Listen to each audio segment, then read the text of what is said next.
السلام علیکم ورحمۃ اللہ وبرکاتہ نحمدہ ونصلی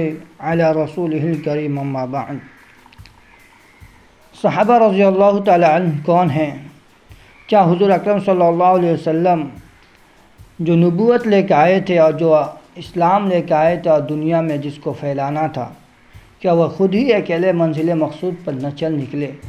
لوگوں کو اپنے طرف بلائے اور جو ان میں پہل کیا انہی کو صحابہ کہتے ہیں، جو رسول اللہ صلی اللہ علیہ وسلم کو ان کے زمانے میں دیکھا اور پھر ان کے نقش قدم پر چلتا رہا یہاں تک کہ موت نے انہیں آ کر جگڑ لیا۔ آئیے انہی کے متعلق لکھنے والوں نے کچھ لکھا ہے جس کے متعلق آپ کو میں سناتا ہوں۔ شمع رسالت کے پروانے، آسمان نبوت کے چمکتے ستارے، گلشن محمدی کے مہکتے پھول، آفتاب رسالت محمد صلی اللہ علیہ وسلم کی جھلملاتی کرنیں، آغوش نبوت کی پروردہ ہستیاں اور درسگاہ نبوی صلی اللہ علیہ وسلم میں تربیت پانے والے طلبہ یعنی صحابہ کرام رضی اللہ تعالی علیہم اجمعین، جن کے سینوں پر انوار رسالت صلی اللہ علیہ وسلم براہ راست پڑے، جن کی پاکیزہ صفات کا تذکرہ قرآن مجید اور دیگر الہامی کتابوں میں کیا گیا، جنہوں نے دین الہی کی سربلندی کے لیے اپنی ہر چیز اللہ کی راہ میں لٹا دی، جن کی سیرت کا ہر پہلو درخشاں اور ہمارے لیے مشعل راہ ہے۔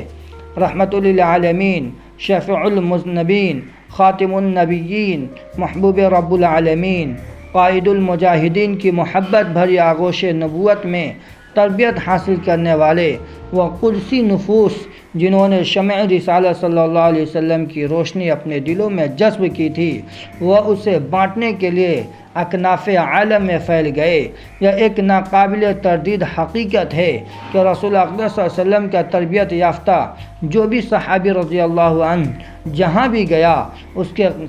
قدم سے ظلمت ضیاء میں تبدیل ہو گئی اور زحمت رحمت میں بدل گئی، اور اس خطے کے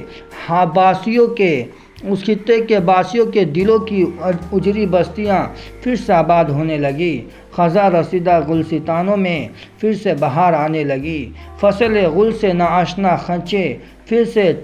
چٹکنے لگے، اور فصل بہار کی منتظر کلیاں مسکرانے لگیں، پھر گلستہ بہار آ گئی، پھر گلستان